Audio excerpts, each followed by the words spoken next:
И 2 дена по истекот на крајниот рок до кога сопствениците на Индоминерали требаше да се изјаснат за барањата на рударите, од Лондон Молк, ниту тие, ниту нивните одговорни лица во Македонија не кажуваат ниту збор за она што рударите ги интересира.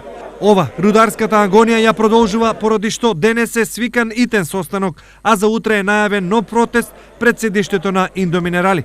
А никакви повратни информации немаме од нашите газди од Индоминерали и Метали, не сакат ни да не примат да преговараме, никако, ни од држава, ни од ништо. Крајно време е да се реше, неки да решат. Газдите не сакат да решат. Да сакат да решат, може да се реши. Нема ништо, нема плата ни не даваат ништо.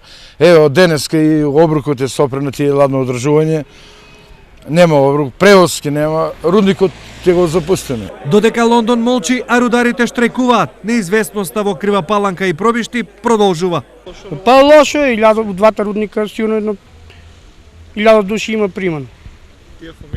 Тие фамилии треба да живеат. Вака како што работат индиците во пропаст ги водат двата града. Од друга страна, затворањето на Добрево и Тораница е уште поголема катастрофа. Излезот граѓаните го гледаат во нов концесионер. Па да, мислам дека треба да го земе некој. Сега кој е рудникот, многу градот е многу паднат, нема работа, нема 500 души има што работат таму, значи нема работа и за нас и општо нема работа.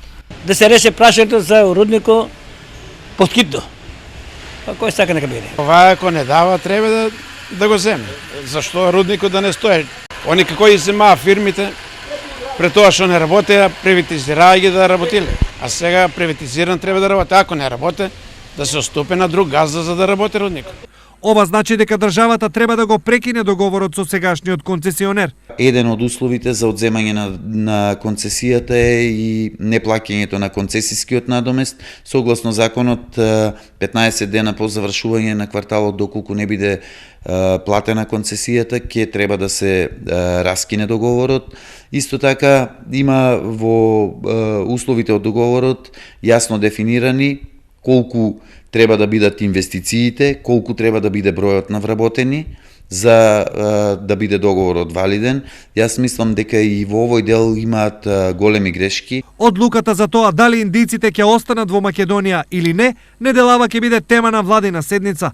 Веројатно исходот од неа го чекаат и газдите во Лондон, па затоа барањата на рударите не ги есапат ни под разно.